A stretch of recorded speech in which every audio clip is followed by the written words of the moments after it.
नमस्कार साथियों, smart scholars YouTube channel में आपका स्वागत है।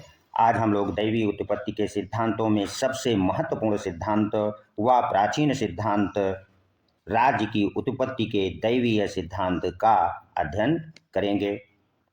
तो राज्य की उत्पत्ति के संदर्भ में जितने भी सिद्धांत प्रचलित हैं उसमें दैवीय सिद्धांत सबसे अधिक प्राचीन सिद्धांत कहलाता है। हो सकता है कि आपके टीजीटी, पीजीटी व असिस्टेंट प्रोफेसर परीक्षा में यहाँ से प्रश्न पूछ ले कि राज्य की उत्पत्ति के संदर्भ में प्रचलित सिद्धांतों में सबसे प्राचीन सिद्धांत कौन है। तो अब आप इसका उत्तर आसानी से दे सकते हैं कि राज्य की उत्पत्ति का जो सबसे प्राचीन सिद्धांत है वो दैवीय सिद्धांत है। राज्य की उत्पत्ति का जो दैवीय सिद्धांत है इसमें ये बतलाया गया है कि जो राज्य की उत्पत्ति है वह मानव द्वारा निर्मित संस्था नहीं है। अर्थात राज्य को इस सिद्धांत में ये कहा गया कि राज्य का निर्माण मानव द्वारा नहीं हुआ है, बल्कि राज्य का निर्माण ईश्वर द्वारा किया गया है। अर्थात राज्य ईश्वरीय कृति एक संस्था है। आगे इस सिद्धांत में ये कह दिया गया कि यह कार्य या तो ईश्वर स्वयं करता है, कौन? ईश्वर स्वयं करता है, अथवा अपने किसी प्रतिनिधि से यह कार्य करवाता है। और आगे इसमें इस बात का उल्लेख कर दिया गया कि राजा जो कि ईश्वर का प्रतिनिधि है वह केवल ईश्वर के प्रति उत्तरदायी है तथा प्रजा का कर्तव्य उसकी आज्ञा पालन करना है, विरोध करना नहीं है। अब हम लोग राज्य की उत्पत्ति का यह जो प्राचीन सिद्धांत है इसका विभिन्न धर्म ग्रंथों में किस प्रकार से समर्थन किया गया उसको भी हम लोग यहाँ पर चर्चा कर लें। ये चूंकि यहाँ से प्रश्न आपको टीजीटी, पीजीटी, असिस्टेंट प्रोफेसर की परीक्षा में भी पूछा जा सकता है। तो यहूदी धर्म की यहूदी धर्म की एक प्रसिद्ध पुस्तक है ओल्ड टेस्टामेंट। किसमें? ओल्ड टेस्टामेंट में राजा को ईश्वर का प्रतिनिधि कहा गया है। अब आपसे पूछ सकता है कि किस ग्रंथ में राजा को ईश्वर का प्रतिनिधि बताया गया है। तो यहूदी धर्म की एक पुस्तक है ओल्ड टेस्टामेंट, जिसमें राजा को ईश्वर का प्रतिनिधि कहा गया है। और ईसाई संतों ने किन आधारों पर समर्थन किया है और क्या कहते हैं उनको जान लें। तो ईसाई संतों ने ये कहा कि राजा के प्रति विद्रोह की भावना रखना ईश्वर के प्रति विद्रोह करना है। और आगे वो ये कह देते हैं कि जो ऐसा करेगा उसे मृत्युदंड मिलेगी। तो ईसाई संतों ने जो राजा की महिमा को मंडित किया है उनके अनुसार राजा के प्रति विद्रोह की भावना रखना या विद्रोह करना अपराध होगा और जो ऐसा करेगा उसे मृत्युदंड मिलेगी। इसी प्रकार भारतीय ग्रंथों में इसका समर्थन कैसे किया गया। तो इसमें हम महाभारत व मनुस्मृति का उल्लेख कर सकते हैं।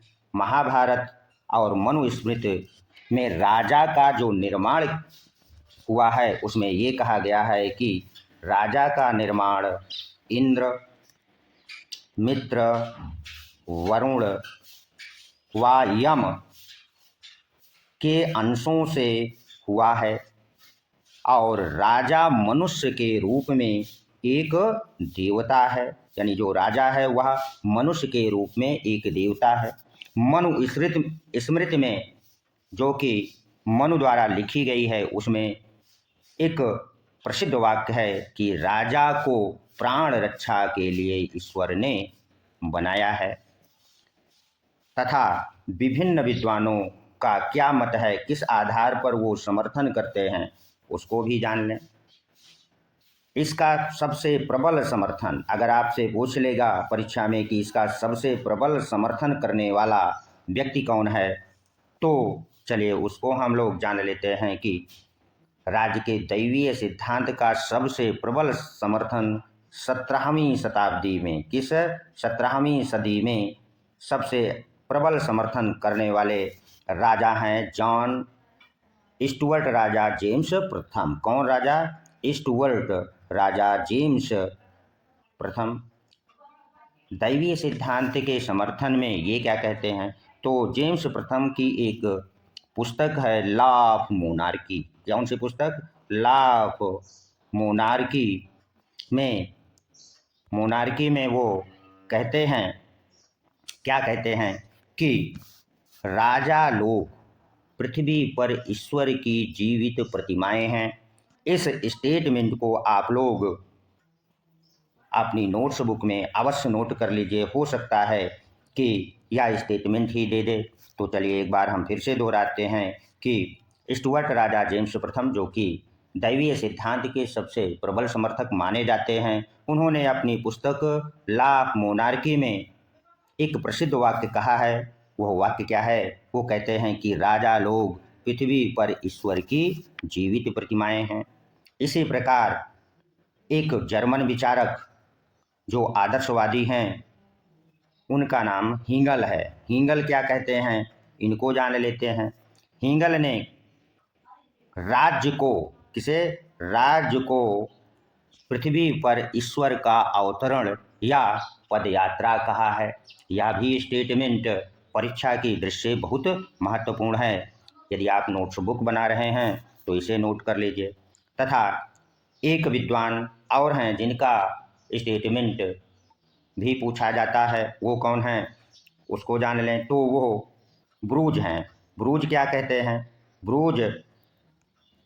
ब्रूज जो विचारक हैं वो ये कहते हैं कि राजा ईश्वर का प्रतिनिधि, क्या बोलते हैं? राजा ईश्वर का प्रतिनिधि अथवा प्रतिमूर्त हैं। आशा करते हैं कि आप लोगों ने जो स्टेटमेंट विभिन्न ग्रंथों में या विभिन्न विद्वानों द्वारा दिया गया है उसे भली भांति समझ लिया होगा।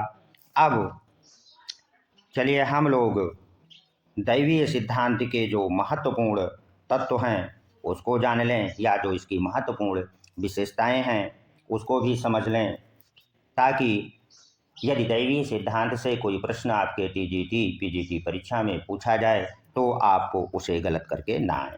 तो सिद्धांत के प्रमुख तत्व क्या हैं उसको जान लें। तो पहला जो प्रमुख तत्व है वो ये है कि राज्य मानवीकृत नहीं है, बल्कि ईश्वर की सृष्टि या रचना है। तथा राज शक्ति का जो प्रादुर्भाव हुआ है वह ईश्वर ही राजाओं को शक्ति प्रदान करता है। तीसरा प्रमुख तत्व ये है कि जो राजा है, राज सत्ता पैतृक होती है, अर्थात पिता के बाद पुत्र उसका उत्तराधिकारी होता है। और चौथा प्रमुख तत्व इसका ये है कि राजा की आलोचना या निंदा धर्म विरुद्ध है, और जो व्यक्ति राजा की आलोचना अथवा निंदा करेगा उसे प्राणदंड मिलेगा। अर्थात उसका ना तो निरादर किया जा सकता है और ना अपमान और ना ही तिरस्कार। आशा करते हैं कि आप लोगों ने राज्य की उत्पत्ति का जो दैवीय सिद्धांत है, सबसे अधिक प्राचीन सिद्धांत माना जाता है, और दैवीय सिद्धांत राज्य की उत्पत्ति के संदर्भ में क्या कहता है इसे जान लिया। विभिन्न विद्वान जो इसके समर्थक हैं वो कौन कौन से हैं उनको आप लोगों ने समझ लिया है। प्रमुख समर्थकों में से भी प्रश्न कभी कभी पूछ लिया जाता है।